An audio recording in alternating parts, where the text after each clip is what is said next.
వేల రూపాయల్లో వచ్చిన విద్యుత్ బిల్లును సవరించాలంటూ అనంతపురం జిల్లా కనేకల్కు చెందిన కార్పెంటర్ ఇషాక్ వలి విద్యుత్ ఉప కేంద్రానికి పురుగుల మందుతో రావడం కలకలం రేపింది.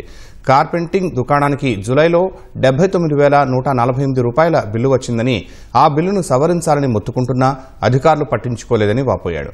బిల్లు కట్టాల్సిందేనంటూ ఏడీఈ భాస్కర్ ఒత్తిడి చేస్తున్నారని ఆవేదన వెలిబుచ్చాడు.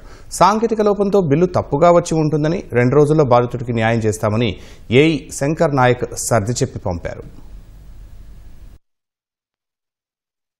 నేను చిన్నగా వర్క్ చేసిన నేను 8 రోజులు కోర్టుకి ఒకటేసారి 79,148 రూపాయలు వచ్చింది.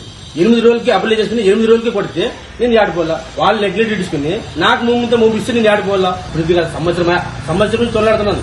ఏది పరిష్కారం అర్థం సరగా లేదు. పనిచేయట్లేదు, మందులు తాగి చచ్చిపోవాల్సిందే. అట్లా పరిస్థితి అయిపోయింది. ఒకటేసారి నిన్న కరెంట్ ఆఫీస్లోనే పోయినాను. ఏం సార్ అంటే అవుతుంది అదే మాట చెప్తున్నా, కానీ సంవత్సరం నుంచి తొలలాడుతున్నా కావట్లే పని. అయితే ఇట్లా లేదంటే మందులు తాగి చచ్చిపోతాను.